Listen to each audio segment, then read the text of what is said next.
Magandang araw mga kaibigan. Bigyan natin ng reaksyon, opinion itong post ng Masang Pilipino. Title, Representative Luistro nangakong pananatilihin ang katapatan sa taong bayan. Binigyang diin ni Representative Jerbel Luistro ang kahalagaan ng pagiging tapat sa bawat yugto ng proseso, kasabay ng panawagang unahin ang kapakanan ng publiko sa anumang hakbang ng committee. Sa gitna ng mga pagdinig, iginiit ng mambabatas na hindi lamang pagsunod sa batas ang dapat pairalin, kundi pati ang pananagutan sa sambayanang Pilipino. Ito ang kanyang exact word. Sisikapin nating maging tapat hindi lamang sa batas, kundi sa sambayanang Pilipino. Ipinunto rin niya na ang integridad ay kailangang manatiling gabay upang mapanatili ang tiwala ng publiko sa isinasagawang proseso. Ipinapahiwatig ng kanyang pahayag na layunin nilang tiyakin na ang mga desisyon ay hindi lang legal na tama, kundi makatarungan at may malasakit sa interes ng mamamayan. Maganda itong pahayag niyang ito ha. Very ideal at sana totoo. But the problem is, salita lang ito. Kung minsan kasi, iba yung sinasabi, iba yung nangyayari. Masarap pakinggan, kailang I don't know kung anong dating sa taong bayan itong napakagandang pahayag ng chairperson ng Committee on Justice. Tignan natin ang reaksyon ng taong bayan. 55,000 ang nag-react.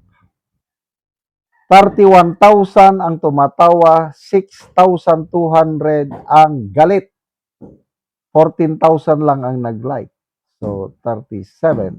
Halos 85% ang galit or hindi naniniwala kay Congressman Luistro. 15% lang ang naniniwala sa kanya. Basa tayo sa mga comments. Akisa Malin, paano kayo maging tapat sa sambayanang Pilipino kung ang batas ay hindi akma sa tamang pamamalakad sapagkat hindi makatao at makadiyos ang inyong pamamalakad sa ating bansa? Sampal sa muka. Aray nako. Ito, 19 Congress, kasama na siya doon sa pumirma sa impeachment ni VP Sara. Kung tapat sila sa batas, bakit na-declare na unconstitutional ang ginawa nila? Ibig sabihin, binebend nila ang batas itong kongresista kasi napahiya sila sa Supreme Court. Biruin mo yan? Tinawag silang mambabatas tapos hindi naman nila sinusunod ang batas. Ano yon? Yung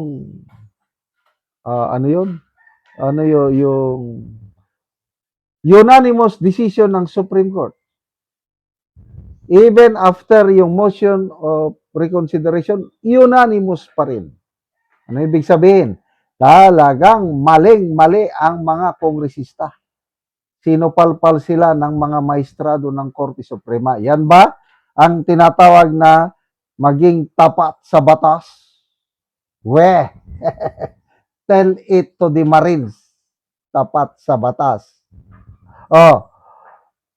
Yung hearing kahapon, pinagsalita si Madriaga.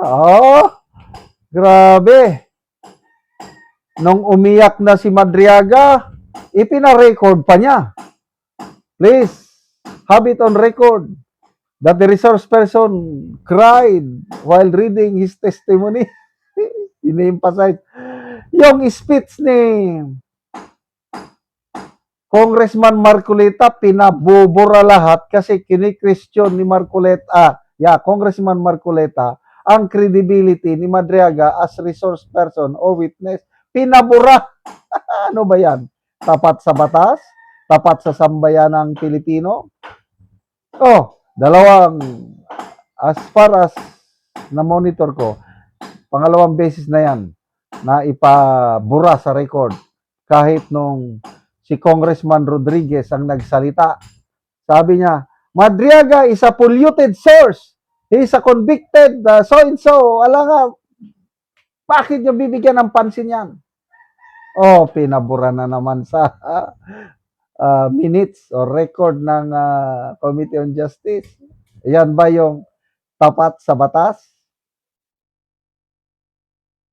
4 na kaso nang naisampa sa Committee on Justice, laban sa Committee on Justice. 3 sa Korte Suprema, 1 sa Regional Trial Court, may pang-5 kung matuloy yung sinabi ni Mr. Jason Sa na ang kanyang mga kaibigang abogada ay magsasampa na rin ng kaso dahil sobra na ang ginagawang nakaka-PI, sabi ni Jason Sa. Nagmura na, nakaka-PI ang pambabastos ng mga mambabatas sa ating mga batas nang dahil sa ginawa nilang hearing. Pero mo yan, i-present nila na witness, nagsisinungaling. Honorable Luistro, anong masasabi nyo? Yung mismong artist sa painting na sinasabi ni Madriaga na ipinagawa niya sa kanyang scholar taga Laguna at iniregalo kay BP Sara. Wow, salamat. At nagsalita si Madam Tanya Gaizano. Sino ito? Sila yung isa sa pinakamayamang pamilya dito sa Mindanao and Visayas. Dahil all over Mindanao, Visayas, ang daming Gaizano Mall. Bilyonaryo itong artist na ito. Kaya sabi niya, hindi ako taga Laguna. Hindi ako naging scholar nino man. Ano ngayon? Dinasupalpal kayo? Sige. Iharap nyo si Ramil Madriaga nyo sa impeachment court. Tignan natin kung anong mangyari sa inyo. Mapapahiya kayo. Kaya sana magsimula na ang trial sa lalong madaling panahon at makakatikim kayo ng cross-examination ng mga batikang senator judges at mga abogado ni BP Sara. Salamat mga kaibigan sa inyong pagsubaybay sa channel na ito. Nakakatulong kayo ng malaki sa tribong Talandig ng Bukidnon dahil ang income natin sa channel na ito is pantulong po sa tribo. Namimigay tayo ng libreng yero at pako para makapagpatayo sila ng mas maayos na tirahan. Panoorin yung video nito. Salamat kayo sa Ginoo. Sabig. Ay ka nakabuhat ka din. Kay ko Tiglalay ko. Ay kay.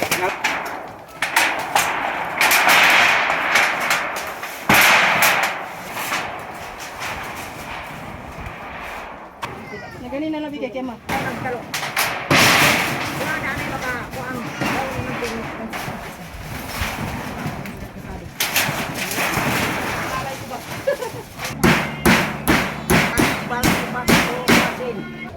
karon naman nagyod si ate sa pag atop kay gitabangan lang sa iyang papa kay iyaning kuan kay wala siya iba na karon, so siya ra ang nagtukod ang iyang papa. ang una na ako pasalamatan ang Ginoo kay di ko makabalay kung wala ang Ginoo. Ang sunod na ako nga pasalamat ang Quran niya gatag sin daghan kay salamat kay sa imo dako ko salamat ba. Lagi nakigpuyo lang dai kati sa imong mama. Mo gina dai nagpuyo ra gid ko, nagluon ra gid ko. O pila ka tuig nga nakigpuyo lang ka sa imong mama te? Dugay-dugay na gid. So karon pagid ka nakabalay. Mo gyud dai. Pila na kabuk imong anak dete? 4. 4 na. So na kay mga estudyante. Na ko grade 9 o grade 4. Grade 9 o grade 4. So unsay panginubuhian nimo te? Aga akong bana driver ra gid sa sikat. Ga-drive ra sa sikat imong bana. So wala siya karon so nagtabang lang imong papa sa imuha. Oo. So salamat kay te. Salamat sa ang nagkuha ani nga sin. Oh, Dagan kay salamat sir. salamat kayo.